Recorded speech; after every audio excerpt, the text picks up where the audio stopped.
Sometimes the loudest screams come from behind the quietest doors. And sometimes those screams go unheard for years, until someone dares to ask what really happened. This isn't just a missing persons case.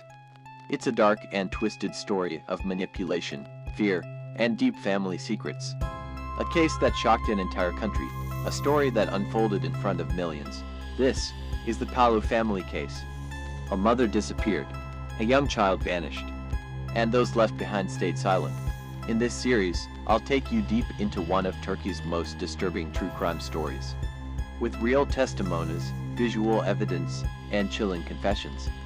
Welcome to a story where the line between truth and madness is dangerously thin.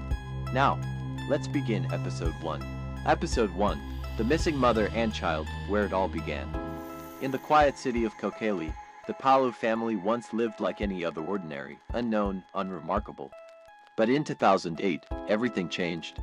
It all began when Hava P, the matriarch of the family, appeared on a well-known TV show searching for her missing daughter, Meryem T, and her granddaughter, Melike T. According to the family, Meryem had simply left home, while little Melike had mysteriously disappeared not long after. But this wasn't just a story about a missing woman. What unfolded next was a horrifying tale of manipulation, paranoia, and secrets buried literally. Who are the Palu family? Hava, the mother; Harun, the father. Children: Fatih, Emini, Ake, and Isa. Emin's husband, Tunceryu, a man who would later become central to everything. At first glance, the palace appeared to be a religious, conservative family with strong values. But beneath that surface was a terrifying reality, one that only began to unravel when Meryem and her daughter vanished. The disappearances. Meryem disappeared in 2008. Then, a year later, Melike, her young daughter, was also reported missing. In a shocking 2011 police statement, Hava admitted that her daughter Meryem had been tied to a tree and left without food, under the direction of her son-in-law, Tuncer. She claimed that Meryem grew weak and eventually died. The body, according to Hava, was buried in a remote area with the help of Meryem's brother, Isa. But the horror didn't end there. What happened to Melike? That same statement included an even more disturbing account. Tuncer believed that Melike was possessed by evil spirits.